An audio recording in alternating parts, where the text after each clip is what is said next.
From the halls of Congress, the National Broadcasting Company brings you an address by the President of the United States, the Honorable Harry S. Truman, delivering his message on the State of the Union.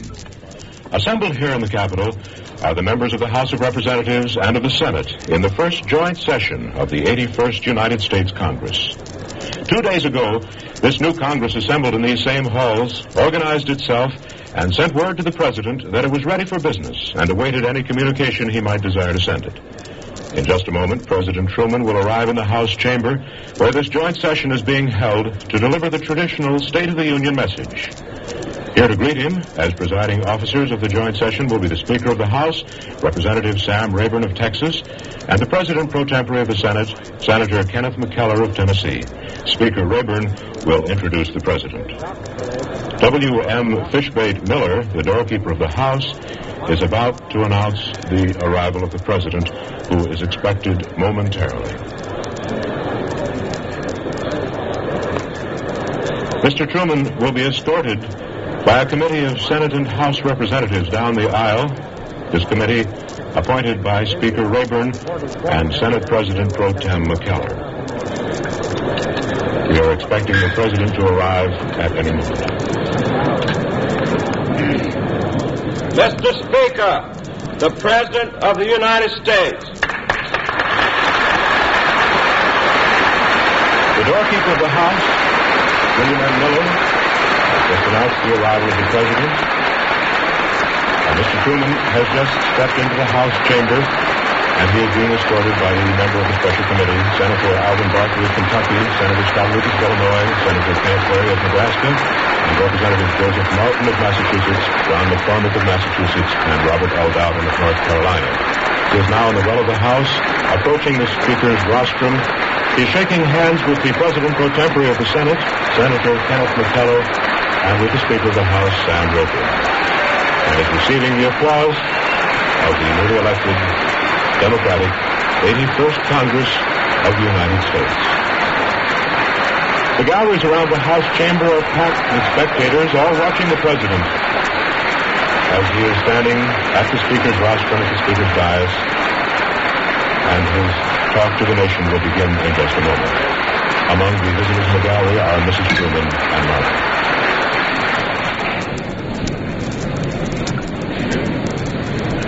Members of the Congress, I have the distinguished honor of presenting the President of the United States.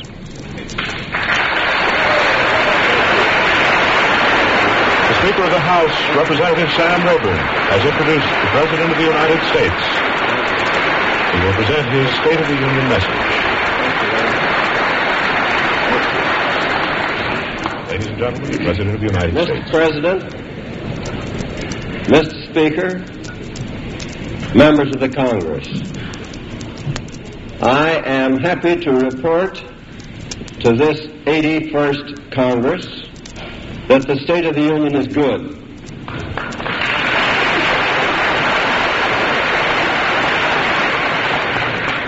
Our nation is better able than ever before to meet the needs of the American people and to give them their fair chance in the pursuit of happiness.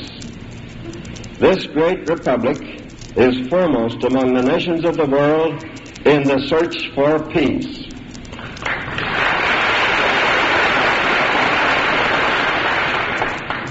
During the last 16 years, our people have been creating a society which offers new opportunities for every man to enjoy his share of the good things of life. In this society, we are conservative about the values and principles which we cherish, but we are forward-looking in protecting those values and principles and in extending their benefits. We have rejected the discredited theory that the fortunes of the nation should be in the hands of a privileged few.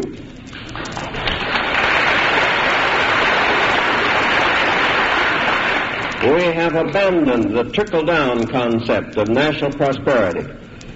Instead, we believe that our economic system should rest on a democratic foundation and that wealth should be created for the benefit of all.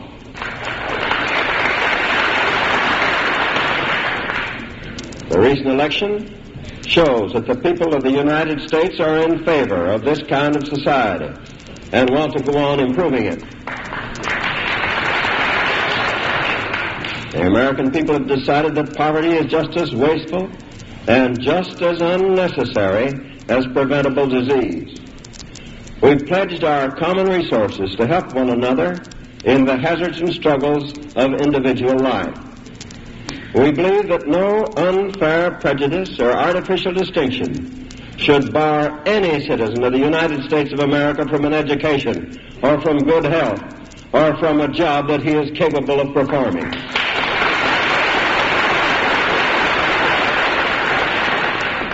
The attainment of this kind of society demands the best efforts of every citizen in every walk of life, and it imposes increasing responsibilities on the government. The government must work with industry, labor, and the farmers in keeping our economy running at full speed. The government must see that every American has a chance to obtain his fair share of our increasing abundance. These responsibilities go hand in hand. We cannot maintain prosperity unless we have a fair distribution of opportunity and a widespread consumption of the products of our factories and farms. Our government has undertaken to meet these responsibilities. We have made tremendous public investments in highways, hydroelectric power projects, soil conservation, and reclamation. We have established a system of Social Security. We have enacted laws protecting the rights and the welfare of our working people and the income of our farmers. These federal policies have paid for themselves many times over. They have strengthened the material foundations of our democratic ideals. Without them, our present prosperity would be impossible. Reinforced by these policies, our private enterprise system has reached new heights of production. Since the boom year of 1929, while our population has increased by only 20%, our agricultural production has increased by 45%, and our industrial production has increased by 75%. We are turning out far more goods and more wealth per worker than we have ever done before. This progress has confounded the gloomy prophets at home and abroad who predicted the downfall of American capitalism. The people of the United States, going their own way, confident in their own powers, have achieved the greatest prosperity the world has ever seen.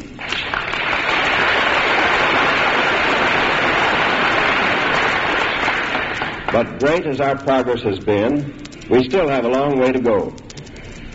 As we look around the country, many of our shortcomings stand out in bold relief. We are suffering from excessively high prices. Our production is still not large enough to satisfy our demand. Our minimum wages are far too low. Small business is losing ground to growing monopoly. Our farmers still face an uncertain future, and too many of them lack the benefits of our modern civilization. Some of our natural resources are still being wasted. We are acutely short of electric power, although the means for developing such power are abundant. 5 million families are still living in slums and fire traps. 3 million families share their homes with others. Our health is far behind the progress of medical science. Proper medical care is so expensive that it is out of the reach of the great majority of our citizens. Our schools in many localities are utterly inadequate. Our democratic ideals are often thwarted by prejudice and intolerance. Each of these shortcomings is also an opportunity for the Congress and the President to work for the good of the people. Our first great opportunity is to protect our economy against the evils of boom and bust. This objective cannot be attained by government alone. Indeed, the greater part of the task must be performed by individual efforts under our system of free enterprise. We can keep our present prosperity and increase it only if free enterprise and free government work together to that end. We cannot afford to float along ceaselessly on a post-war boom until it collapses. It is not enough merely to prepare to weather a recession if it comes. Instead, government and business must work together constantly to achieve more and more jobs and more production, which mean more and more prosperity for all the people. The business cycle is man-made, and men of goodwill working together can smooth it out. So far as business is concerned, it should plan for steady, vigorous expansion, seeking always to increase its output, lower its prices, and avoid the vices of monopoly and restriction. So long as business does this, it will be contributing to continued prosperity, and it will have the help and encouragement of the government. The Employment Act of 1946 pledges the government to use all its resources to promote maximum employment, production, and purchasing power. This means that the government is firmly committed to protect business and the people against the dangers of recession and against the evils of inflation. This means that the government must adapt its plans and policies to meet changing circumstances. At the present time, our prosperity is threatened by inflationary pressures. At a number of critical points in our economy, the government must be in a position to take effective action at these danger spots. To that end, I recommend that the Congress enact legislation for the following purposes. First, to continue the power to control consumer credit and enlarge the power to control bank credit. Second, to grant authority to regulate speculation on the commodity exchanges. Third, to continue export control authority and to provide adequate machinery for its enforcement. Fourth, to continue the priorities and allocation authority in the field of transportation. Fifth, to authorize priorities and allocations for key materials in short supply. Sixth, to extend and strengthen rent control. Seventh, to provide standby authority to impose price ceilings for scarce commodities, which basically affect essential industrial production or the cost of living, and to limit unjustified wage adjustments which would force a break in an established price ceiling. Eighth, to authorize an immediate study of the adequacy of production facilities for materials in critically short supply, such as steel, and if found necessary, to authorize government loans for the expansion of production facilities, to relieve such shortages, and to authorize the construction of such facilities directly if action by private industry fails to meet our needs. The economic report, which I shall submit to the Congress shortly, will discuss in detail the economic background for these recommendations. One of the most important factors in maintaining prosperity is the government's fiscal policy. At this time, it is essential not only that the federal budget be balanced, but also that there be a substantial surplus to reduce inflationary pressures.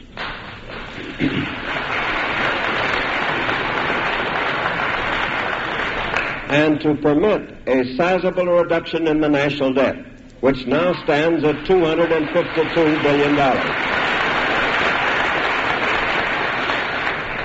I recommend, therefore, that the Congress enact new tax legislation to bring in an additional $4 billion of government revenue. This should come principally from additional corporate taxes. A portion should come from revised estate and gift taxes. Consideration should be given to raising personal income rates in the middle and upper brackets. If we want to keep our economy running in high gear, we must be sure that every group has the incentive to make its full contribution to the national welfare. At present, The working men and women of the nation are unfairly discriminated against by a statute that abridges their rights, curtails their constructive efforts, and hampers our system of free collective bargaining. That statute is the Labor Management Relations Act of 1947, sometimes called the Taft-Hartley Act. That act should be repealed.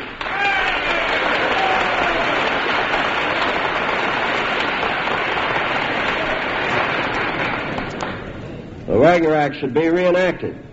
However, certain improvements which I recommended to the Congress 2 years ago are needed. Jurisdictional strikes and unjustified secondary boycotts should be prohibited. The use of economic force to decide issues arising out of the interpretation of existing contracts should be prevented. Without endangering our democratic freedoms, means should be provided for setting up machinery for preventing strikes in vital industries which affect the public interest.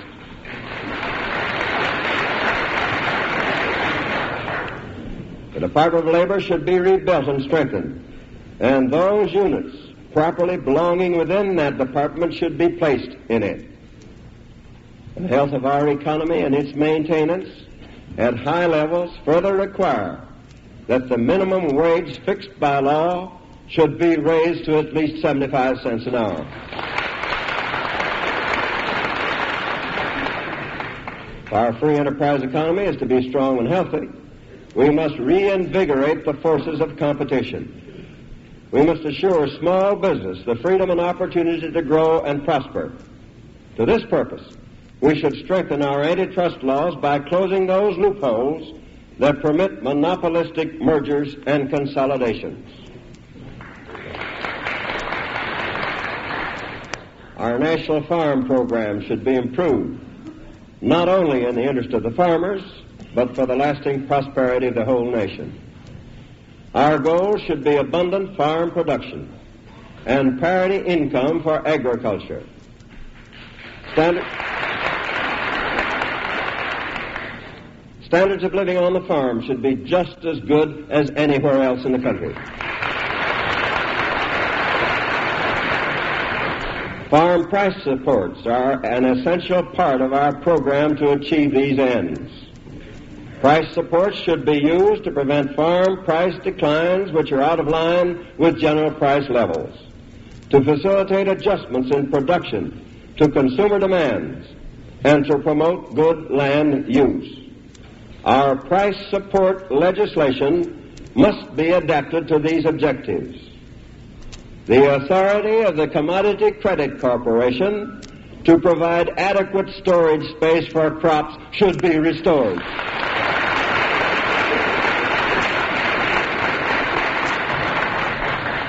Our program for farm prosperity should also seek to expand the domestic market for agricultural products, particularly among low-income groups, and to increase and stabilize foreign markets. We should give special attention to extending modern conveniences and services to our farms. Rural electrification should be pushed forward, and in considering legislation relating to housing, education, health, and social security, special attention should be given to rural problems. Our growing population and the expansion of our economy depend upon the wise management of our land, water, forest, and mineral wealth. In our present dynamic economy, the task of conservation is not to lock up our resources, but to develop and improve them. Failure today to make the investments which are necessary to support our progress in the future would be false economy. We must push forward the development of our rivers for power, irrigation, navigation, and flood control.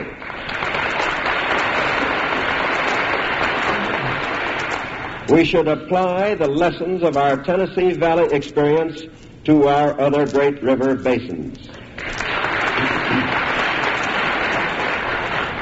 I again recommend action be taken by the Congress to approve the St. Lawrence Seaway and Power Project. This is about the fifth time I've recommended it. We must adopt a program for the planned use of the petroleum reserves under the sea, which are and must remain vested in the federal government.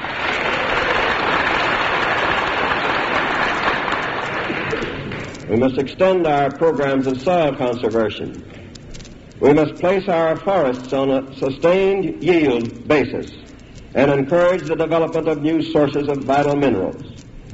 In all this, we must make sure that the benefits of these public undertakings are directly available to the people. Public power should be carried to consuming areas by public transmission lines.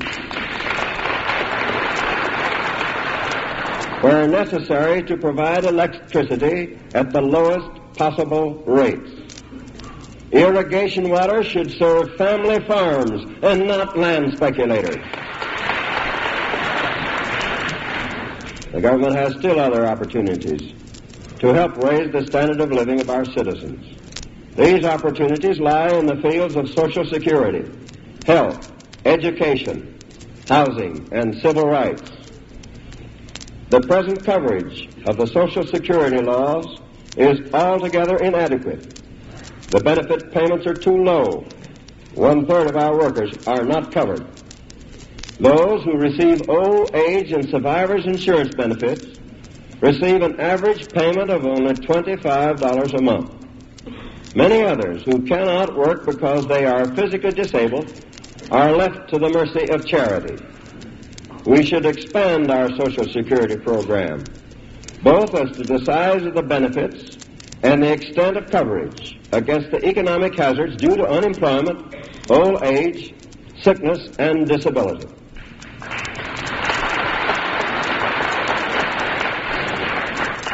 We must spare no effort to raise the general level of health in this country. In a nation as rich as ours, it is a shocking fact that tens of millions lack adequate medical care. We're short of doctors, hospitals, nurses. We must remedy these shortages. Moreover, we need and we must have, without further delay, a system of prepaid medical insurance which will enable every American to afford good medical care. It is equally shocking that millions of our children are not receiving a good education. Millions of them are in overcrowded, obsolete buildings. We are short of teachers because teachers' salaries are too low to attract new teachers or to hold the ones we have. All these school problems will become much more acute as a result of the tremendous increase in the enrollment in our elementary schools in the next few years. I cannot repeat too strongly my desire for prompt federal financial aid to the states to help them operate and maintain their school systems.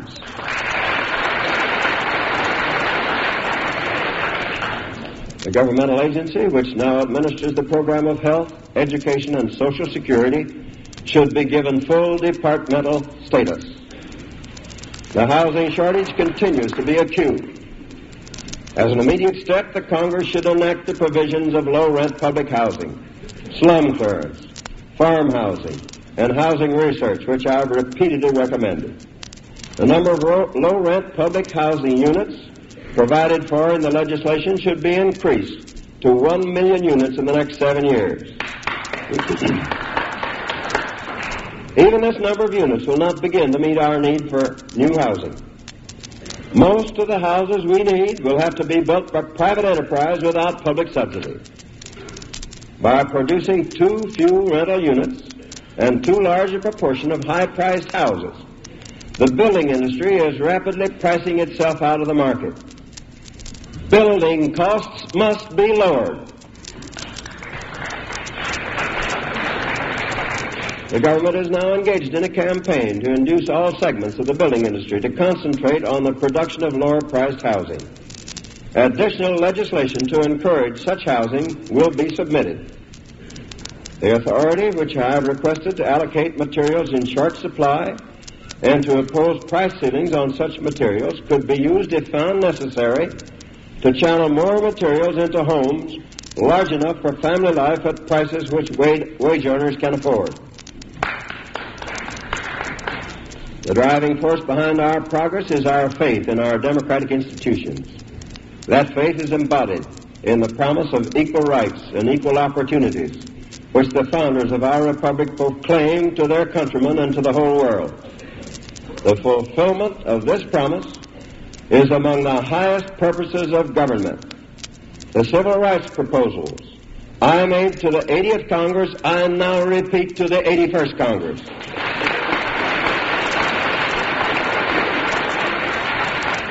They should be enacted in order that the federal government may assume the leadership and discharge the obligations clearly placed upon it by the Constitution. I stand squarely behind those proposals. Our domestic programs are the foundation of our foreign policy.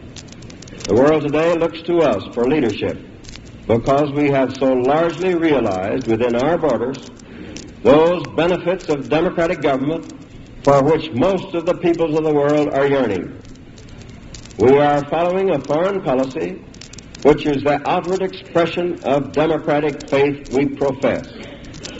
We're doing what we can to encourage free states and free peoples throughout the world to aid the suffering and afflicted in foreign lands and to strengthen democratic nations against aggression.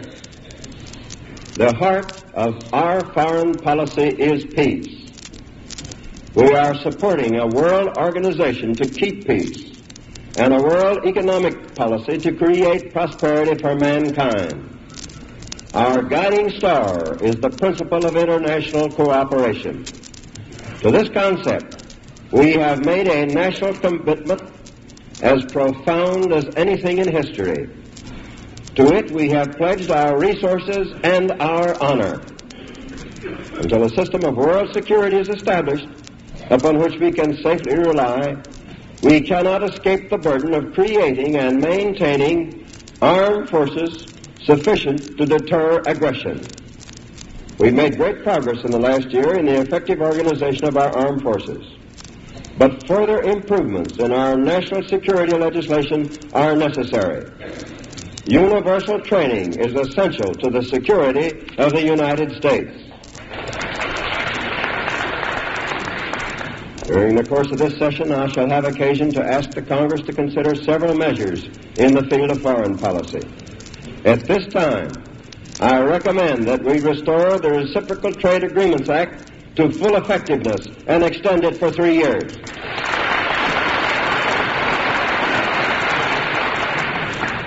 We should also open our doors to displaced persons without unfair discrimination. It should be clear by now to all citizens that we are not seeking to freeze the status quo. We have no intention of preserving the injustices of the past.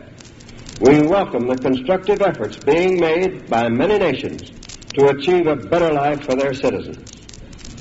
In the European Recovery Program, in our good neighbor policy, and in the United Nations, we have begun to batter down those national walls which block the economic growth and the social advancement of the peoples of the world.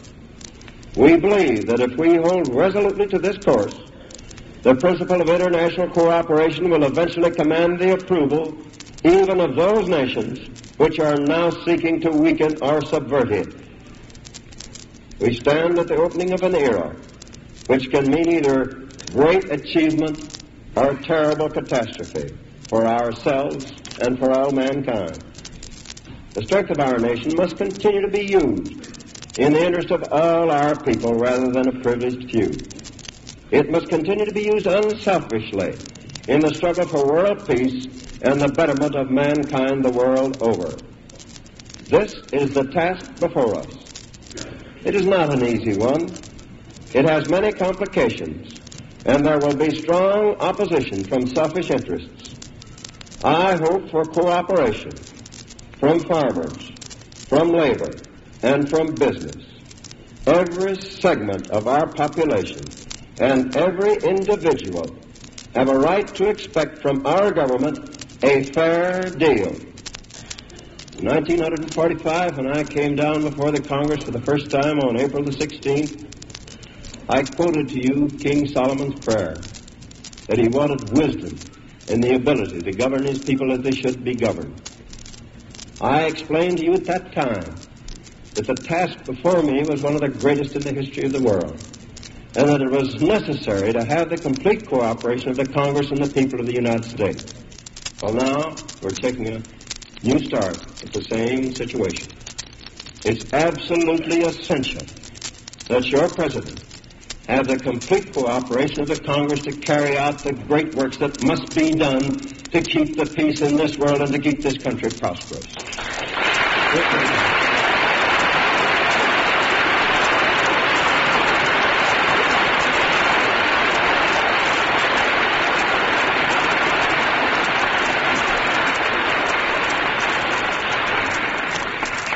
The people of this great country have a right to expect that the Congress and the President will work in closest cooperation with one objective, the welfare of the people of this nation as a whole.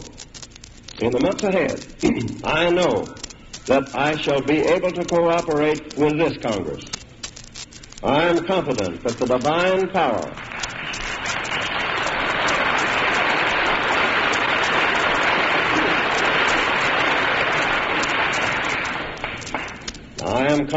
divine power which has guided us to this time of faithful responsibility and glorious opportunity will not desert us now.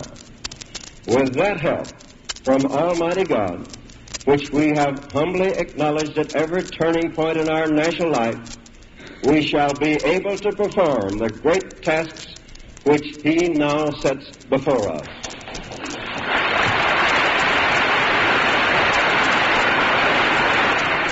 The President of the United States, the Honorable Harry S. Truman, has just concluded his address on the State of the Union.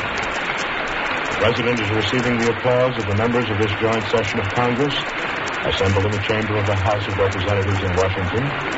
The President shaking hands with Senate President Pro Tempore, Senator Kenneth McKellar, and House Speaker Sam Rayburn, and is preparing to leave the Speaker's stand. Stepping down from the rostrum, preparing to leave the House chamber, escorted by the Special Committee of Senators and Representatives. President Truman came to you from the House of Representatives in Washington.